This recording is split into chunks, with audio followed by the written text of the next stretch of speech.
So we're talking about chronic stress today. And chronic stress is essentially like regular stress, but elongated and ongoing.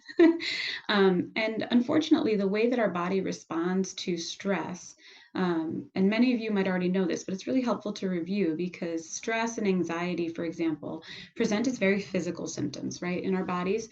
And it can be kind of confusing as to when it gets out of control, what to then do, especially when it's a chronic issue where the things in my life aren't changing, they're still stressful. So how do I navigate that physically? Okay.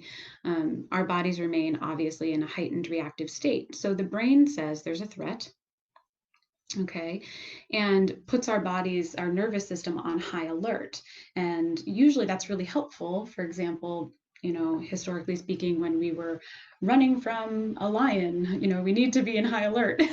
Now, today, not so much, right? The stress that comes with everyday life can kind of produce these hypervigilant states. So the issue with that is that when it's chronic, when it's ongoing, our bodies tend to perceive the threat as ongoing, and therefore it doesn't shut down. It doesn't ever, our cortisol levels remain elevated, our blood pressure remains elevated, our adrenaline is still pumping, and the threat is not there.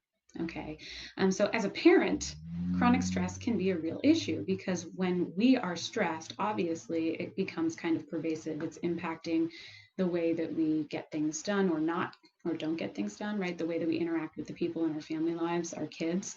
I can say this as a new parent. I'm fully aware of how this happens, especially with the state of the pandemic.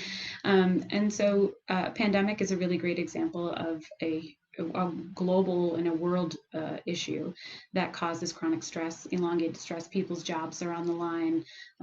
People lost jobs. People lost loved ones. So there are very real, pervasive traumatic issues happening here that that really kind of set us up to have these chronic stress issues. Excuse me. And so as we move through, when I was finding pictures for this presentation, I thought this one was really quite relevant because we're all on Zoom and we all have our kids usually are either doing hybrid or at home. And some of them have gone back, but they're part-time, obviously.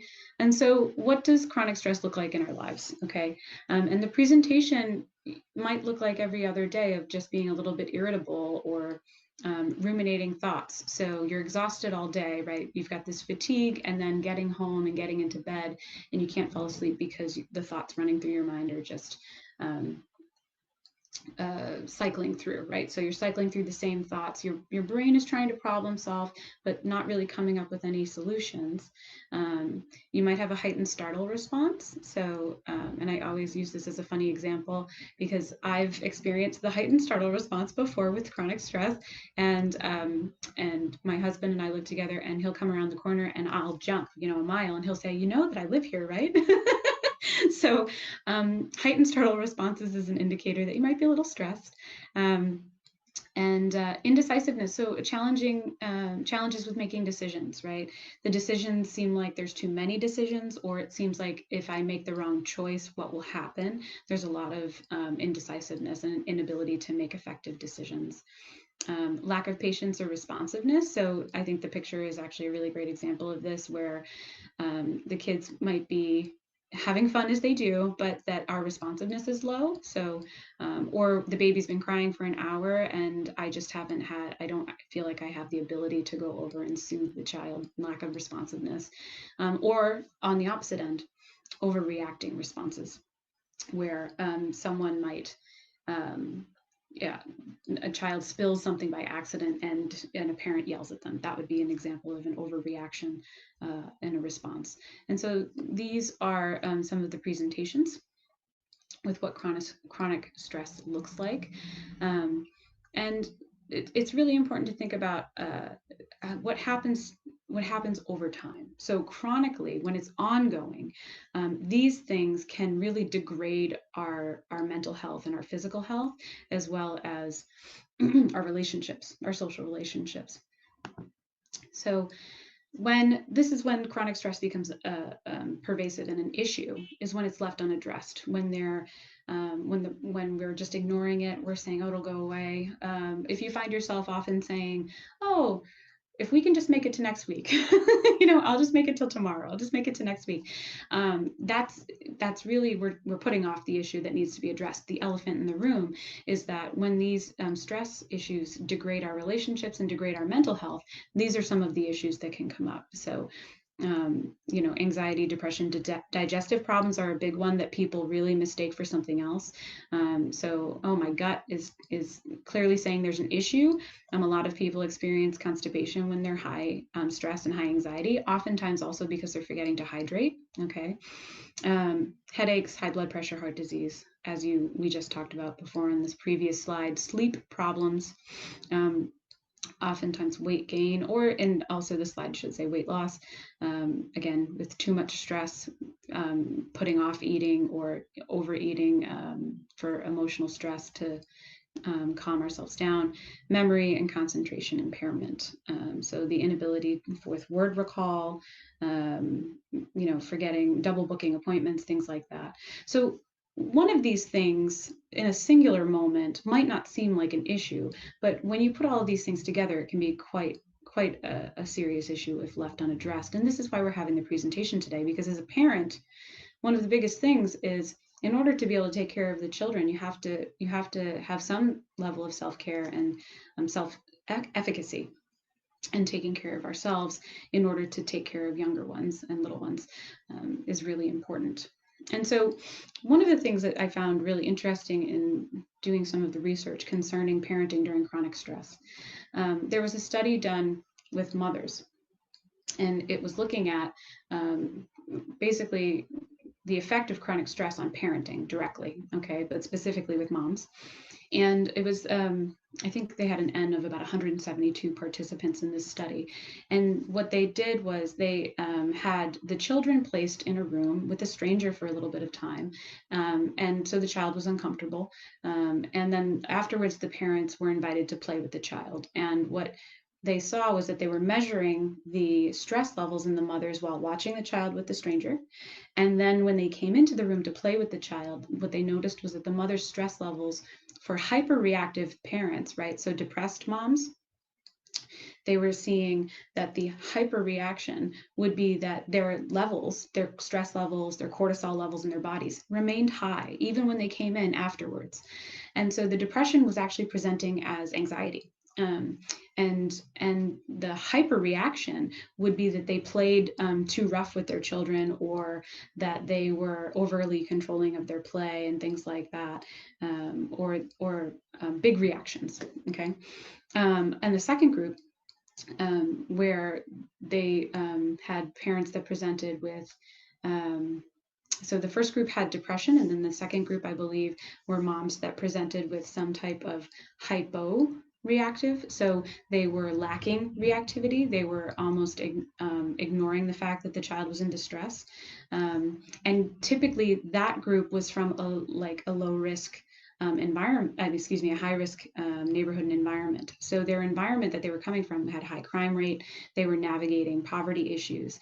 And in order to navigate all of those things, their bodies were becoming desensitized to their children's needs. So, and these are all issues of chronic stress that people experience, right? So if you're in an environment where there's more violence, you're going to have a harder time navigating parenting. So these are things that we know, but in the day-to-day moments, we forget, right? We're doing what we can to overcome maybe the depression, the anxiety, or the neighborhood issues, or some of the at-risk things that we might be experiencing.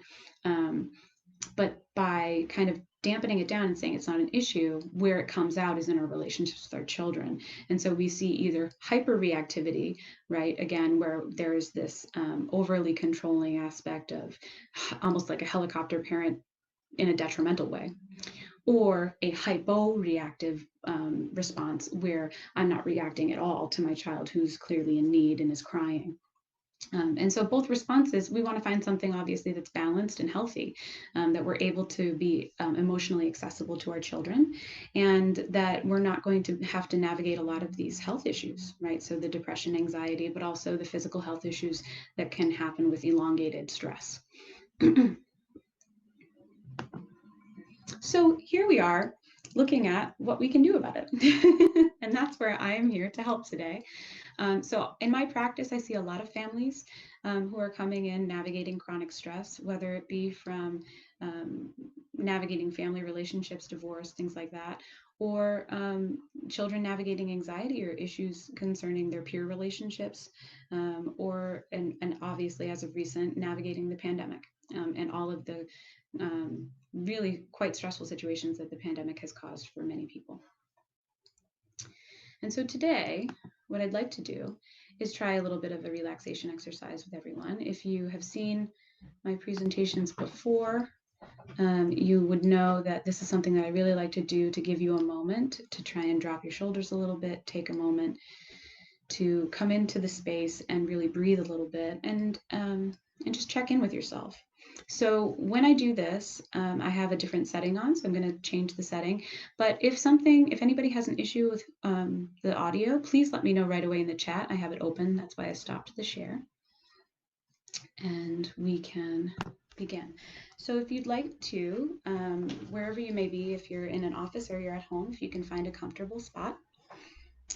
I find that some of my clients really like to plant their feet firmly on the floor. If that works for you, that can be where you begin. And what we're going to do is we're going to walk through a very short progressive muscle relaxation exercise.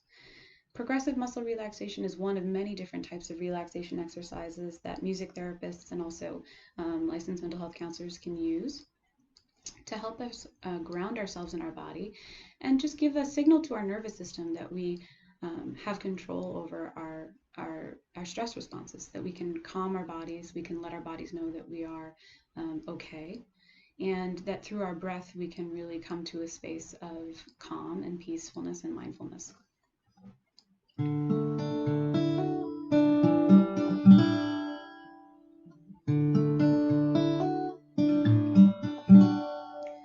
So I'm going to ask everyone to take a deep breath and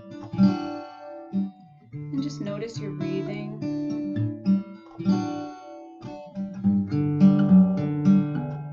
And as you listen to the music, just pay attention to where there might be any tension in your body.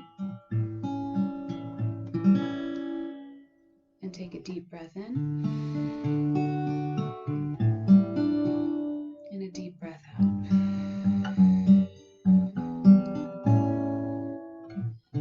Deep breath in. And a deep breath out. One more time. Deep breath in. And out.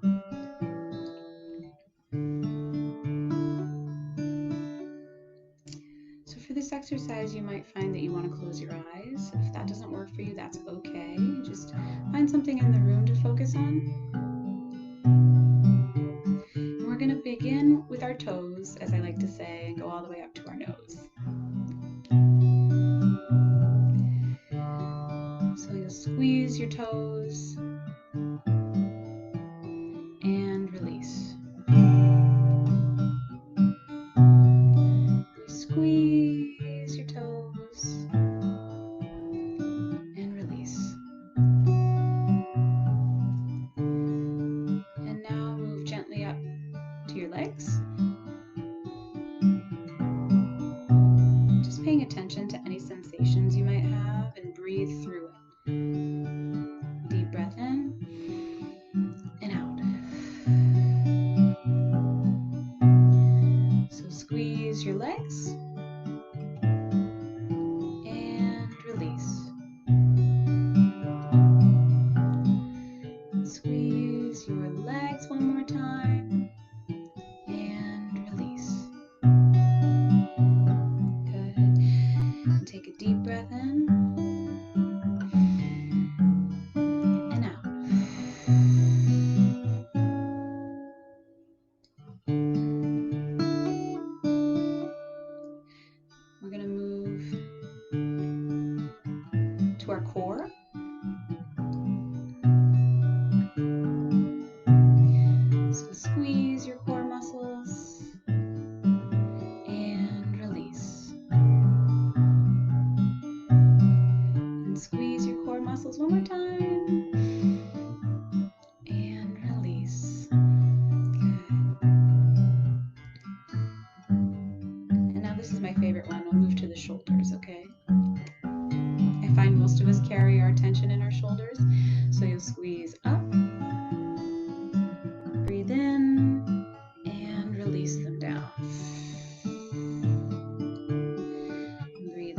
those shoulders up.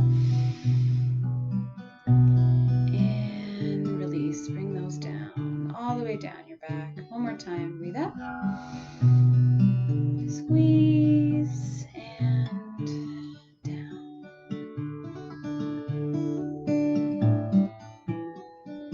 Beautiful job.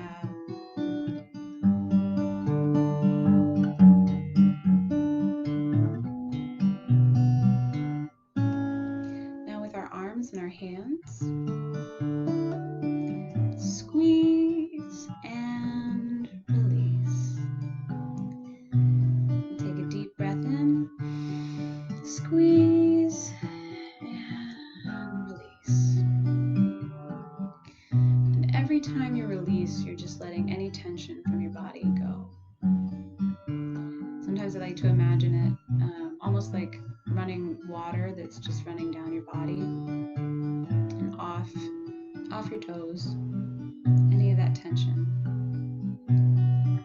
We'll move to our neck.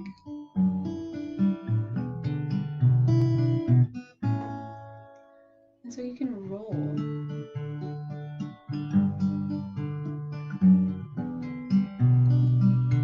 And this is at any pace that you find suits you.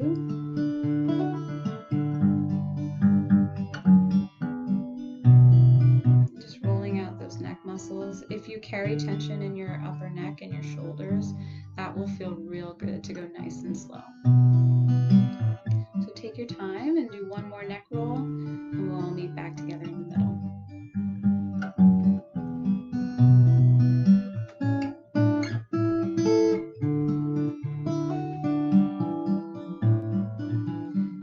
Good. And then the last part of this is our facial muscles. Sometimes we forget about those, but they're there. All right. And squeeze. Kind of wrinkle your nose up. And release. You can do a big breath out. Squeeze. Deep breath in. And release. So parents, I'll give you a little hint. When I do this with children, I say squeeze your face like a lemon, like you ate a lemon, yuck. And when you release, almost like you're blowing out a candle. Beautiful. And one last deep breath in and out.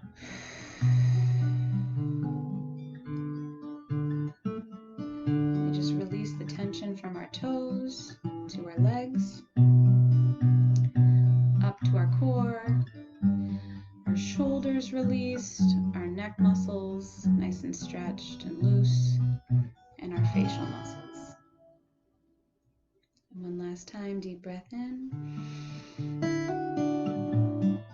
and deep breath out.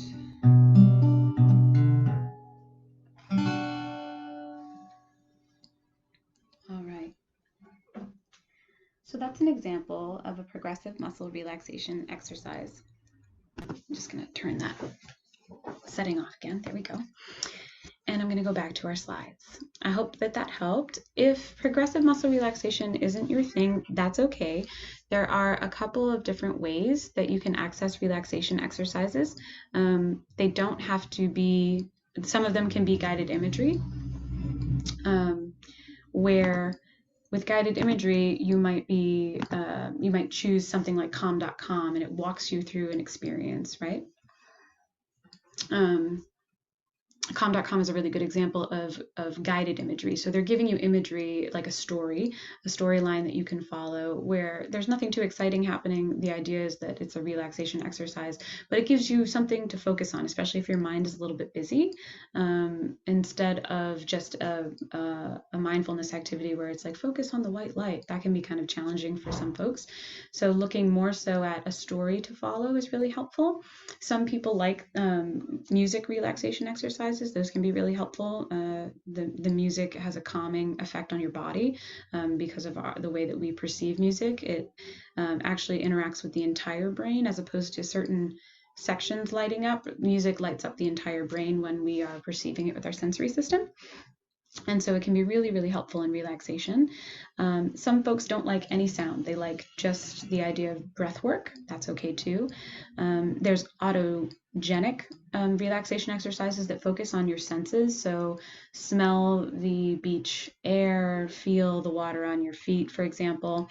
So if your first sense with a relaxation exercise is this never works for me, my mind is too busy, I really challenge you to dig a little deeper, because there are some resources that can help you find what works right for you.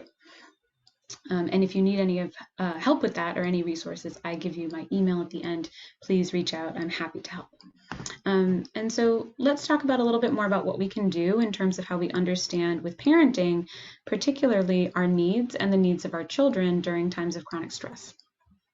So number one, making time for self-care. It seems like a very common sense thing, and yet everybody typically puts this on the back burner. It's something that we tend to kind of say, oh, it's fine, I'll get to it later. And I like to talk about, if you've seen me present before, you'll know that I like to talk about the biopsychosocial model of health, which I always say includes cultural and spiritual health as well. We have needs, and our needs typically are these areas, right? So we have our social needs, our biological needs, our physiological needs and psychological needs, and then our cultural needs and spiritual needs. And so typically it's kind of like the idea of spinning plates or juggling, juggling multiple pins at the same time, is that when our social life is good and our mental health is good, maybe we forgot that we haven't been exercising lately, or maybe we just keep putting off that primary care appointment that we really need to make. Okay. These are all things of self-care. I think when I say self-care, a lot of people imagine getting, manicures or think of like Parks and Recreation, like, it's me. it's what they have this, oh gosh, I have mom brain, sorry, where they are looking at the treat yourself day. Thank you. Treat yourself, right? That's what people think of when they think of self-care. It took me a minute. I'm sorry, my baby is 3 months, so you'll know why it took me a minute. But so self-care can be a little bit of treat yourself, but in reality, it's looking at our health and what do we need, right? So maybe we need, especially for example, parents typically need communities to help. It takes a village. It's very literal to help raise our children.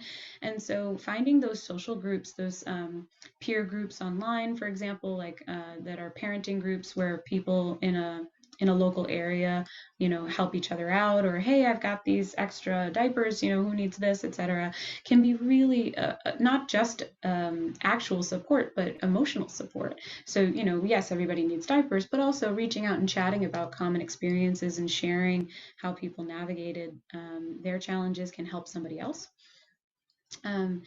Biological needs. So, not everybody starts out with the same foundation. So there might be genetic vulnerabilities, different things that our genetics have us predisposed to, or, like I mentioned earlier, situations of poverty, things like that, or drug effects, medication effects, and our physical health. And so really this is kind of like a balancing act of making sure that all of these aspects of our needs and our health are being addressed. And so when something starts to slip, we really want to pay attention to what we need.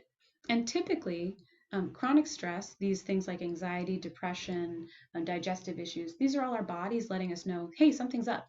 We really need to look at what's going on. What am I missing here? Am I lacking mental health coping skills? Maybe I need some assistance with how to really take care of my mental health. Maybe my self-esteem has been suffering lately because I'm tapped out. I've been caring for the kids, but I haven't cared for myself lately. What can I do to help get my health back on track? Things like that. Okay, so making time for cultural and spiritual, social, psychological, and biological health aspects is really important. And it's a holistic model of health that looks at the whole person, not just a symptom. Okay, so that's really, really helpful and important. This is the metaphor that I really love, but you've got to put the airplane oxygen mask on yourself before you can help somebody else. And so with parents, I say this all the time. Really taking care of yourself is so, so, so important.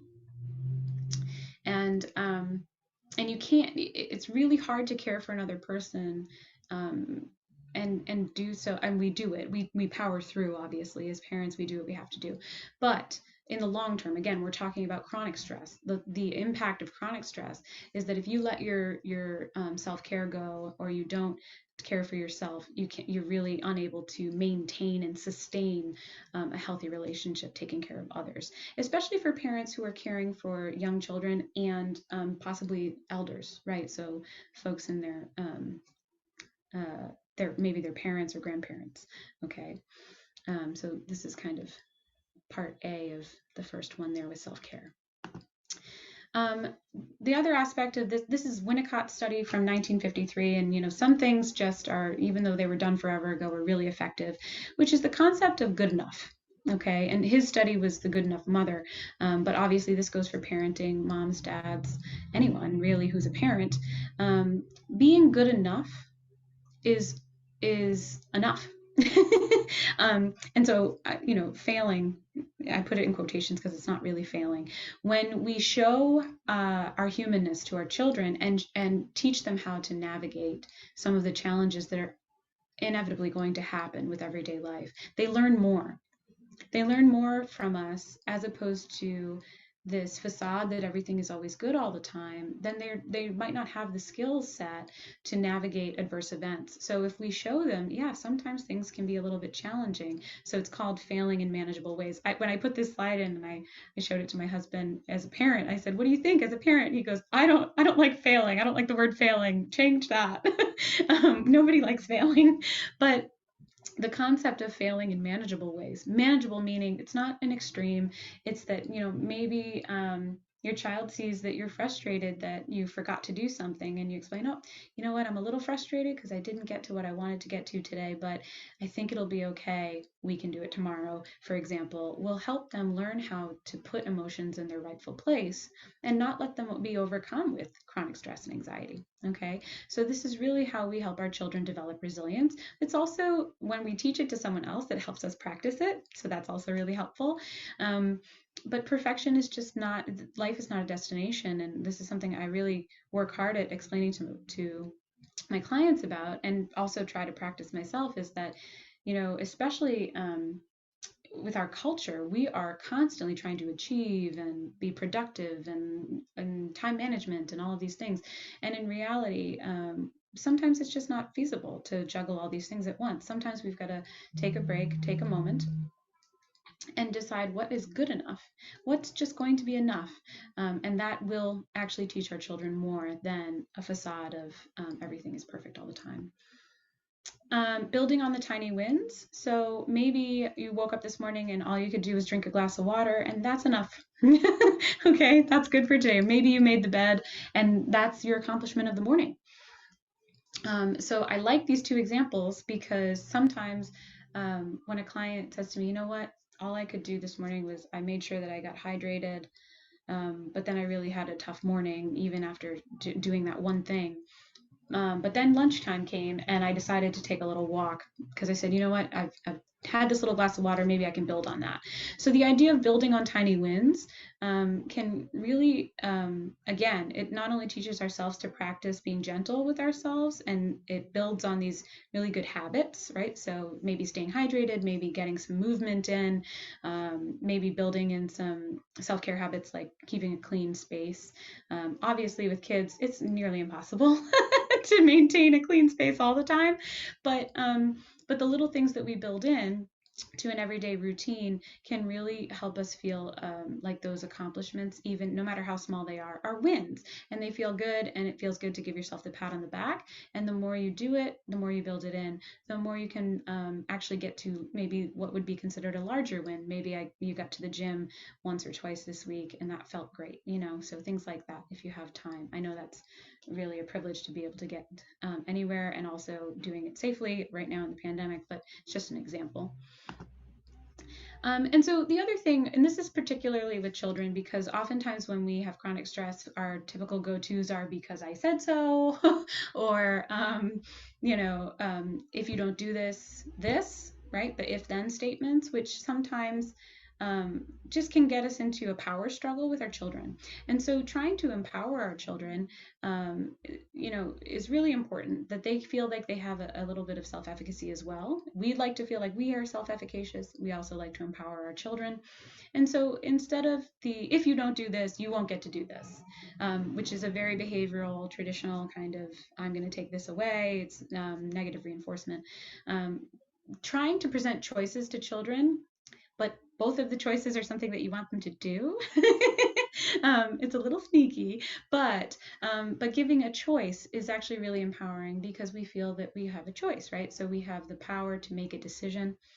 It teaches our children that, well, we're still going to have boundaries about this. You still need to do one of these two things. You do have a choice as to which one you get to choose. And so, for example, you can try, can you clean up your trucks? Or you can choose your trains. Which one should we do? The other piece that's really valuable about the choice making for our children, okay, try the broccoli or the green beans just once, just try. You might find something that you like.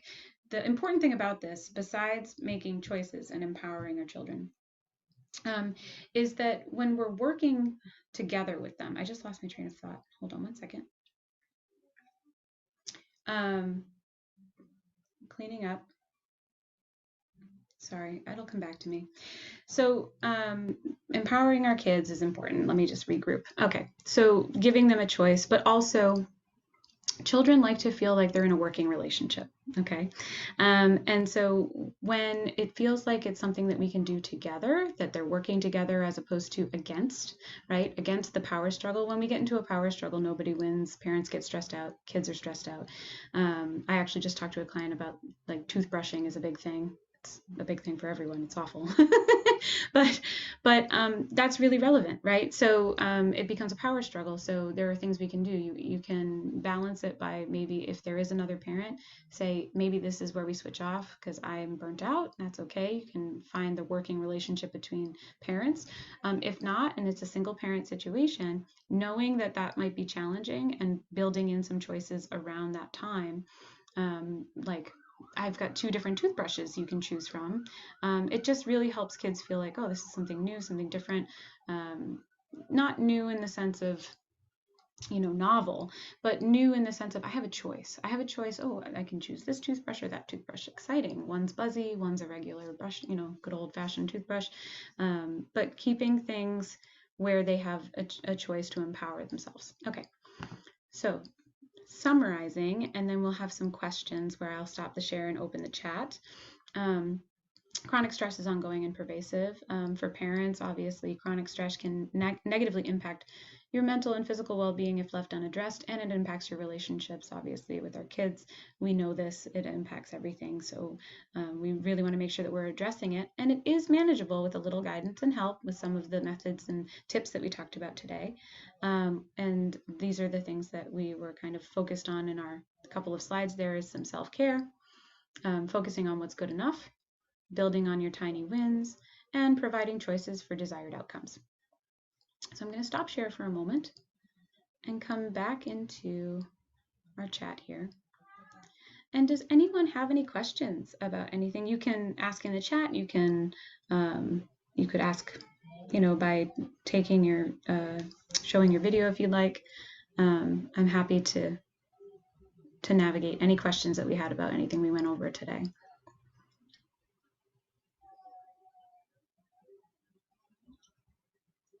I can also continue talking about some of the resources.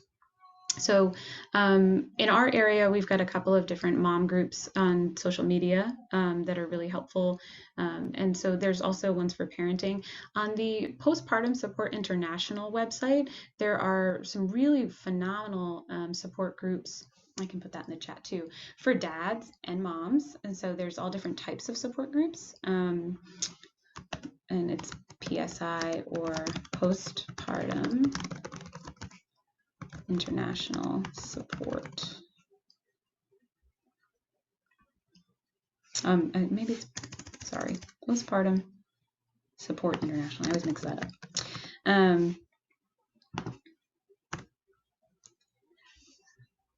That website, absolutely. So, and this is a really, Emily, I believe your name is Emily. Emily, I'm really glad you asked, because this can be a rabbit hole. Parents of children with autism, there are almost so many groups on social media with different views. It can be like I use a rabbit hole, for example, because there are lots of strong opinions, okay, about parenting children with autism. And so what I typically recommend to my families who have children with autism is looking at some of the social media pages of adults with autism.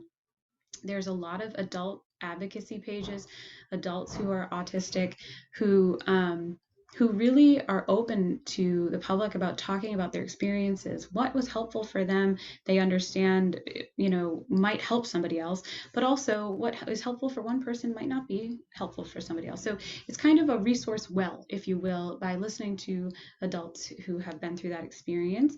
And they typically are partnered with, through their web pages, they'll give you some of those resources of different fields of thought. So some parents explore, applied behavioral analysis, and yet there's also this movement for adults with autism. They prefer autistic adults. A lot of them prefer to be referred to as autistic adults. Will advocate for maybe different types of support that does not utilize applied behavioral analysis services. So some support groups you'll find are talking about ABA, which is applied behavioral analysis, and then some are not. And so I think when you're asking a question, it kind of is a big question, and it really has to do with what you feel is best for your child, because each child is individual.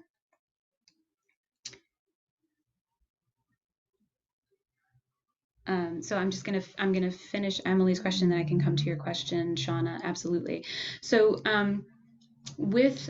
so support groups, what I like to do is typically look at autism resource centers. Most states have some type of resource facility for children with autism through the Department of Public Health or through the Department of Developmental Services. You might be able to find it on a .gov website, but a simple Google search of Autism Resource Center should be able to provide you with resources. So they would give you a care provider who then says, what's going on? What do you need support with? And typically they also have, so number one, insurance obviously supports those services. And second of all, they sometimes have lottery programs where there can be additional funding for additional services with those resource centers. So that's really helpful. So Emily, I would look up Autism Resource Center first and see what kind of supports in your area that might be there. That can be really helpful. Absolutely. And also feel free to email me, because again, there's a lot that I can talk about there. In terms of the exhaustion, absolutely, no problem. Exhaustion at the end of the day and anger. So anger typically is very common for all of us, right? At the end of the day and everyone's tired and the kids are not listening in the moment. Tips to calm down quickly. So this is really, it's a huge challenge, and we all experience it, okay? When you're tapped out, you're essentially tapped out. And you're working full time. That's a lot. Okay. So number one, as the buffer for all of this, I let everybody know. What's really important is that we kind of remind ourselves that we are in a pandemic. And I know nobody wants to be reminded of that, but I mean it in the sense of being gentle with yourself and understanding that no one's going to be perfect right now, because it is a stressful situation. It is extreme. It is not a typical run-of-the-mill year that we've had, okay? So trying to be a little bit self-affirming and say, you know what, this might not have been my most shining moment, but also look at all you're doing, right? And give yourself the pat on the back for like taking care of your kiddos, working full time, and getting through the day. You got all the way through the day before you did that. That's awesome. Sometimes, on a bad day, I might start out the day like that. but really, so there's a couple things. Some of the exercises, right? So obviously doing a relaxation exercise when you're with your kids is not going to work. So box breathing is probably my first recommendation, because you can do it while you're still trying to navigate your little ones and get everybody into bed or figuring things out at dinner.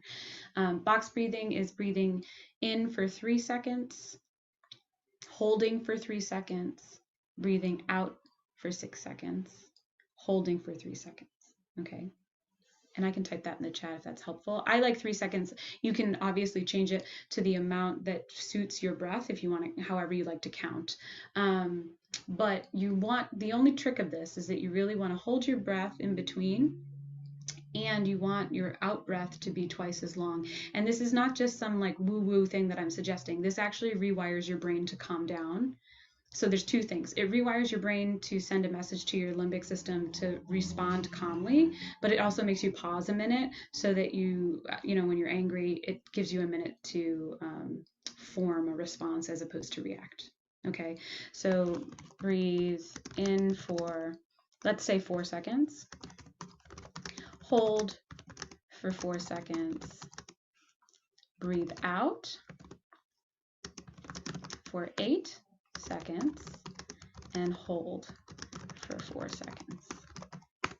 That's the key to box breathing. Okay. And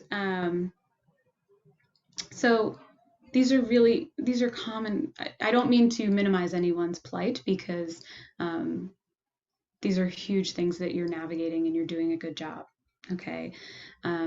We are all doing the best we can. The key component to how to navigate challenging, I mean, your kids can be just being fine, being your kids, and you can still be burnt out. That's okay. The key component is addressing it, making sure that you are taking a moment to check in with yourself and say, what do I need right now? Anger, loneliness, depression, all of these things are essentially our bodies trying to send up a signal and say, hey, something's not okay. I need some help. And so listen to yourself and listen to what you need. Breathing exercises in the moment are something that, everybody kind of says like, oh, pish posh. But the reason why breathing exercises and mindfulness exercises work is that they are literally sending a signal to our central nervous system to let our bodies know that even though it feels like there's a huge threat right now and I'm about to explode, it's actually okay if I take a moment to calm. So you're signaling to your body that it's safe. You are safe. Your kids are safe. Everything's going to be okay. Take a moment to breathe and then respond. When we react, the other thing I like to say is when you focus on something that's charged, when there's a lot of energy there, look at what's going on. You've navigated an entire day. You've done so beautifully, and now you're done. You're burnt. And so when you're at your kind of wit's end, and you know that that's the time of day that becomes the most challenging, and you'll notice it because because you start to dread it, right? You start to dread like the toothbrushing. The toothbrushing. Then you can, if you anticipate it, you can build things around it, like the choices, right? So dinner time is really challenging for us to get everybody to the table. So I try to give my kids a choice. Either do, take 5 minutes to tidy up the shoes in the front hall, or check in. Did you put the laundry in the basket? Things like that. Do one little thing that will help the family as a household. Oh, and that's what it was. I remembered now what I was trying to get to earlier. If something is meaningful, when you explain to your kids why, right? Like, because it's why. When you explain something meaningfully, as opposed to do this because I said so, sometimes when you give meaning to it, it means a little bit more to the kids, and they might be a little more committed to doing it. Obviously, not all the time. I don't want to say that this works all the time. But for example, cleaning up trucks or trains, giving the choice, and the kids saying, I don't want to, when it's like, well, remember that time that you fell and you hurt yourself? That was really sad. It really felt bad that happened. I don't know if it might not have happened if we had cleaned up a little bit, just a little bit, to have some space in the floor. When it's meaningful, it means something to them, and it's applicable directly. They might be more committed to it. And so that's another thing for in the end of the day. When the end of the day is the most challenging time, we're burnt out. So providing some choices, but also kind of looking at what's meaningful to the kids and kind of using it to your advantage. If maybe like a really short art art experience, like, oh, they like to color. Okay, you know what? While I get dinner ready, if you can color for 5 minutes. I'd love to see some of your artwork. Giving them something meaningful. Can you draw what happened today? Was there anything great that happened today that you want to make a picture about? Give them something that's meaningful to them that they can kind of invest in while you have a minute to kind of get things together. And that might make things go smoothly if you build it into a routine, again, building on those little wins, whatever works. It might not be art, it might be something else for your kids, but you know what they like, okay? Are there any other questions?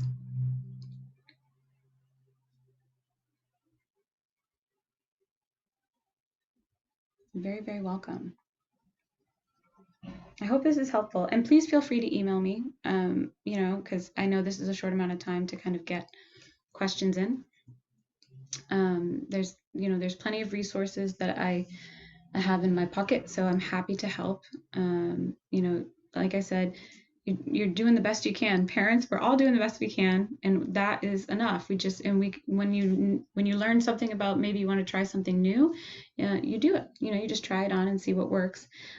Also, something that might not work now might work later, so don't be afraid to come back to an idea that you had about, maybe you tried the art project, small, again, I say project, that sounds big, but maybe a little drawing before dinner time to help buy you some time, and it didn't work, this one week, but then your kid all of a sudden takes interest into artwork. Later on, you might come back to it later, so don't forget to kind of revisit things, because kids, as they grow and develop, their tastes change, both literally with food, but also with what their interests are. Okay, so don't be afraid to try something again. I think a lot of times when chronic stress and anxiety, we do something and we forget that, and maybe it doesn't go over well the first time, so then we kind of toss it in the back and say, oh, forget it, it was failed attempt. Kids are always changing, and so you can always bring, if anybody's ever hidden toys and then brought out old toys and the kids are like, oh my god, it's something new, that's the same concept, okay? Because they're changing, they're growing, and so you can try that with different things. And it's the same thing with foods. If you've got picky eaters, don't be afraid to go back and try something again, or try it in a different form. Okay, so by different form, I mean maybe they don't like broccoli florets, but when you kind of mix it up to look more like broccoli rice, they might like it. Who knows? So yeah, so just kind of switching things up. I hope this was helpful. Are there any last final questions? I'm just going to give everybody one more minute. Just double check and make sure.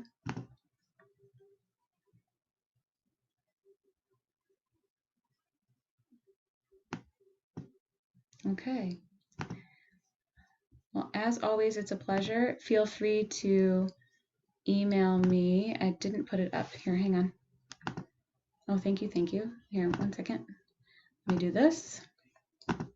There. If you've got questions, comments, or obviously feedback, again, there were a couple of times where I lost my words there for a second. I'm a new mom, so but again, I'm a licensed mental health counselor and board certified music therapist. This is my email, and that's my website, and I'm happy to help in any way that I can. So if you've got any questions, comments, or feedback, please feel free to reach out to me. And I can put this in the chat actually, so I can stop share. Here we go.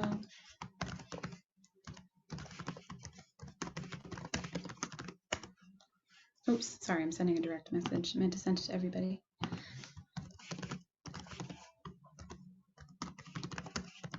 You're very welcome, everyone. Have a great afternoon.